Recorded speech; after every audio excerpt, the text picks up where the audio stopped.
Yo guys, pertama kali gue melihat bocoran Vivo V27 5G, gue langsung mikir, wah ini handphone mah bakalan modal tampang doang dan overpriced. Ternyata gue salah.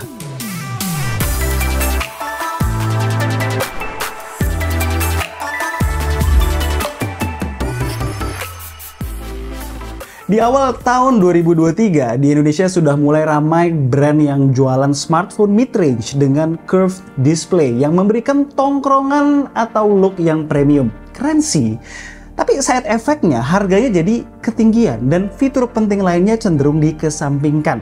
Sehingga ujung-ujungnya terkesan hanya jualan tampang doang.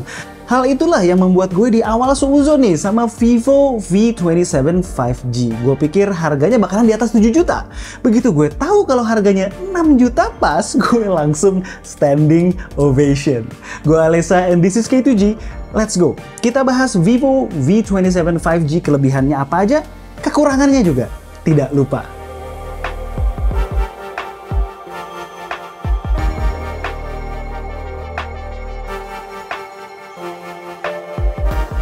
Gue mau start dari keunggulan utama Vivo V27 5G ini. Kamera. Performa kamera utamanya menurut gue luar biasa untuk handphone seharga 6 juta.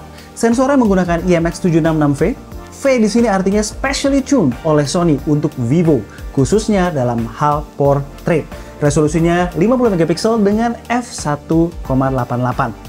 Di kondisi lighting yang proper, hanya dengan point and shoot kita bisa dapetin hasil foto yang detailnya bagus, dynamic range luas, dan overall color yang cenderung eye pleasing. Exposure-nya juga pas ya. Yang buat gue cukup kaget ketika dipakai untuk menjepret pada kondisi yang challenging seperti backlight dan indoor dengan lampu tungsten gitu, karakter yang gue sebutin tadi masih bisa dipertahankan dengan baik. Pinter nih algoritma fotografinya. Bahkan sampai sikon low light pun selama masih ada source of light yang merata, autonya aja masih capable. Night mode-nya yang membantu supaya lebih tajam dan tidak noisy. Tapi terkadang gue justru prefer autonya yang berasa lebih natural aja secara processing. Ya, tergantung objek foto sih. Masuk ke mode portrait, tips dari gue gunakanlah opsi 2x yang by default langsung ke trigger. Karena secara FOV dan object isolation lebih portrait banget. Lalu most of the time algoritma portrait mode-nya tuh berjalan maksimal di situ. Kalau soal edge detection-nya ya lagi-lagi tergantung objek ya. Kalau yang susah kayak rambut, kacamata, dan lain-lain ya nggak akan rapi. Selain kamera utama, kamera yang performanya juga reliable di berbagai sikon adalah kamera depan 50 megapiksel ISOCELL JN1 yang memiliki autofocus dan f2.45. Goks nih, sensor yang biasa dipakai di kamera belakang ditaruh di depan. Hasilnya pun tajam, eye pleasing juga warnanya, overall keren.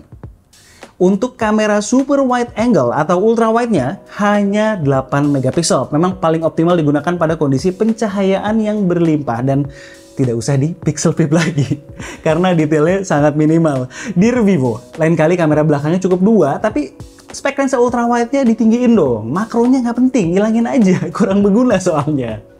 Untuk perekaman video, hal nyeleneh dari Vivo kembali di sini. Hampir semua flagship dari China, termasuk flagship Vivo, nggak bisa ngerekam video 4K di kamera depan kan? Lah, ini di mid-range-nya bisa.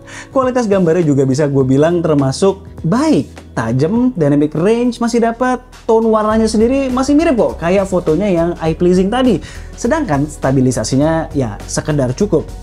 Kalau mau lebih oke, stabilisasinya harus drop ke resolusi 1080p. By the way, special thanks buat Inai yang udah bantuin kita ngasih beberapa samples. Buat yang belum kenal, boleh follow IG-nya, kontennya juga seru-seru kok.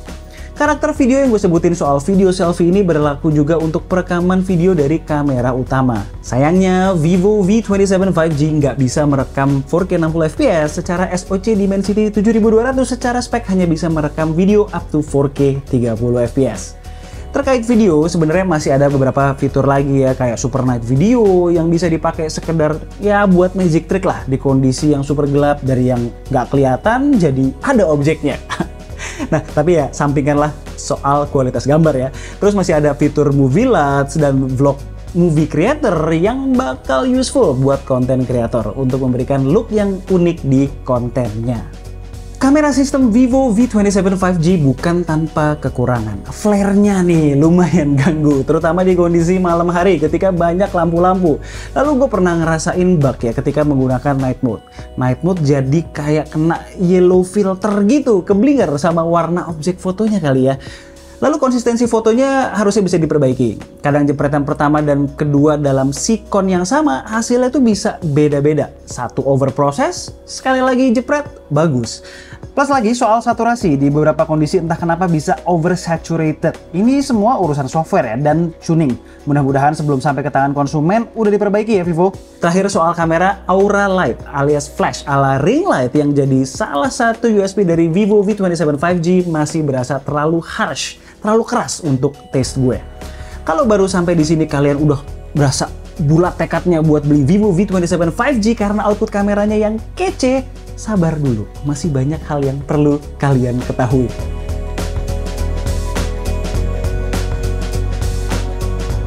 Masuk ke jeroan, SoC-nya menggunakan MediaTek Dimensity 7200, masih baru banget, belum lama nih diumumkan. Mungkin kalau disandingkan secara skor benchmark Antutu, posisi SoC ini di Snapdragon Universe adalah sekitar Snapdragon 865. Bedanya, proses fabrikasi Dimensity 7200 udah seperti flagship kekinian, 4nm. Secara teori, efisiensi dayanya akan bagus. Ngomongin benchmark, gue tes ya, jalanin 3D Mark Wildlife Stress Test yang standar dan ekstrim. Stabilitas performanya berada di sekitar 99% dengan suhu internal cuma 36 derajat Celcius. Mungkin output angka-angka benchmark keren ini bisa terrealisasi selain karena SoC-nya yang gahar, dan juga berkat ultra large vapor chamber bionic cooling system yang area coverage-nya tuh luas. Tapi bagaimana dengan real life experience-nya? Kan kuncinya di situ ya. Main game sekelas Apex Legends, gameplaynya dapat 60 FPS stabil dengan settingan ultra dan graphic quality normal. Performa handphone ini baru keteteran ketika main game super berat Genshin Impact. Ini di sini kayaknya auto kena limit nih. Dengan settingan graphic quality tertinggi dan FPS-nya dibikin 60, kita hanya bisa dapat rata-rata under 40 FPS. Sedangkan dengan settingan grafik yang paling rendah dan FPS-nya dibikin 60, rata-rata cuma bisa dapat 50 FPS, sekitaran situ. Jadi all in all, performa gamingnya reliable ya, selama tidak dipakai main Genshin Impact. Lalu bagaimana dengan settingan in-game? Apex Legends opsi 60 FPS hanya bisa jalan di settingan graphic quality normal. LOL Wild Rift all settings bisa diakses, cuma FPS-nya sayangnya masih mentok di 60. Kalau PUBG bisa jalan up to settingan smooth extreme sampai HDR ultra. Terus buat ML, opsi cuma bisa jalan di refresh rate high dengan settingan graphic quality ultra. Kemudian buat daily use, in general, lancar ya satset. Yang kurang menurut gue adalah refresh rate-nya yang sering kali drop ke 60 Hz. Walaupun udah gue set ke always 120 Hz, bahkan melalui individual app setting sekalipun. Harusnya poin ini masih bisa di fine tuning nih, melalui software update ke depannya. Vivo V27 5G cuma ada satu varian, RAM 8GB, LPDDR4X, dan ROM 256GB UFS 3.1.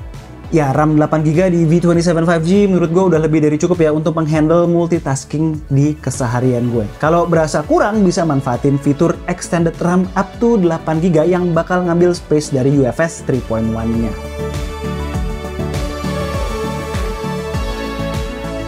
Dengan fabrikasi 4nm, konsumsi daya Dimensity 7200 di Vivo V27 5G hemat banget, mengingat kapasitas baterainya yang hanya 4600 mAh, nggak nyampe 5000. Dengan standar battery testing ala K2G seperti yang kalian bisa lihat di grafis, gue easily bisa mendapatkan SOT rata-rata 6,5 sampai 7,5 jam dengan durasi pemakaian lebih dari 24 jam. Top abis. Dari dalam box kita dikasih charger 66 watt flash charge. Ngisi dari kosong sampai penuh butuh waktu 50 menitan. Mantep ya. Beli handphone tahu pakai aja pokoknya, nggak perlu keluar duit ekstra lagi buat charger. BBK Group emang generous soal charger, kebalikan sama beberapa kompetitor mereka.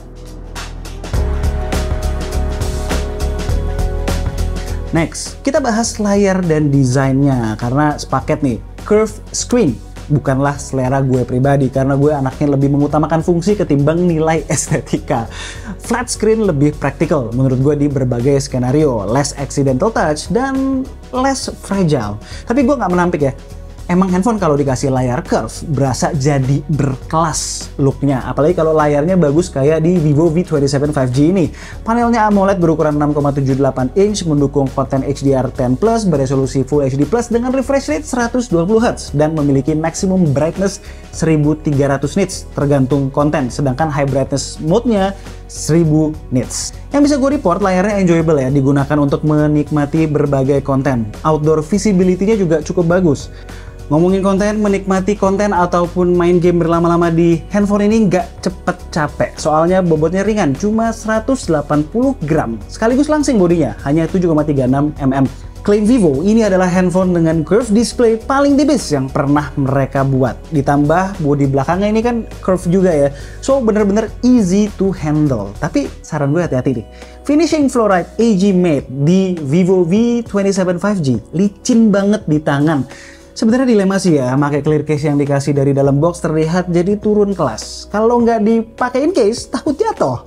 Mau nyari case third party, aduh, pilihannya minim banget. By the way, warna yang gue pegang ini Flowing Gold namanya. Punya 2 shades of color tergantung cahaya dan angle. Personally, gue prefer warna yang Noble Black, lebih elegan. Oh ya, backdoornya ini kaca ya. Tapi sama seperti kaca yang melapisi displaynya, gue belum nemu info siapa produsennya. Kayaknya sih ini produsennya BGG, bukan Gorilla Glass. Nah, kalau framenya V27 5G terbuat dari plastik sebenarnya. Finishingnya aja nih yang kelihatan glossy kayak metal. Alright, itu adalah poin-poin yang menurut gue positif ya di Vivo V27 5G. Sebelum masuk ke kekurangannya, gue bakal share satu hal lagi yang biasa aja. Nggak jelek, tapi ya nggak wow juga, softwarenya. Kita bahas dikit aja. VantageOS 13 dengan basis Android 13. Security patch-nya masih bulan Februari. Mudah-mudahan bisa lebih cepat lagi ya tiap bulannya ya. Udah mau April loh nih. Untuk Android upgrade dijanjikan 2 tahun, artinya sampai Android 15. Sedangkan security update-nya bakalan disupport sampai 3 tahun. Jelas bukan yang terbaik, tapi minimal punya komitmen yang jelas. Gue apresiasi hal ini. Dari sisi user experience sendiri, VantageOS menurut gue udah due banget buat major refreshment. Udah mulai boring nih. Meski memang buat yang existing sekarang masih oke-oke aja ya. UX dan UI-nya nggak keramean seperti yang sering kami sampaikan lewat bagan UI K7 di berbagai video. Tapi ya ujung-ujungnya ini balik lagi ke preferensi masing-masing.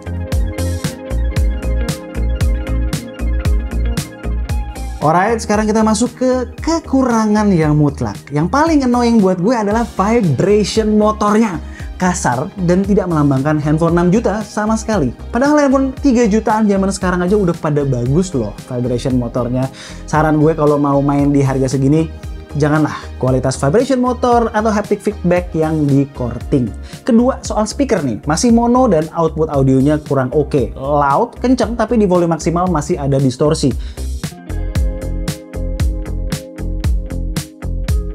Terakhir, beberapa hal perintilan yang perlu kalian ketahui soal Vivo V27 5G. Ada rating IP54, punya NFC multifungsi, slotnya dual SIM only, no SD card, 5G ready, sensor fingerprintnya in-display, cepat dan akurat, lalu tidak ada headphone jack.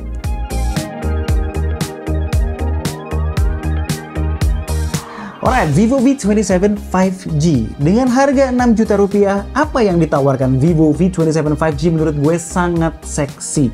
Desain premium, storage gede, performa dan ketahanan baterai yang bagus, serta most importantly berpotensi untuk menjadi handphone dengan kamera terbaik di segmennya, bahkan bisa melawan kelas di atasnya sekalipun.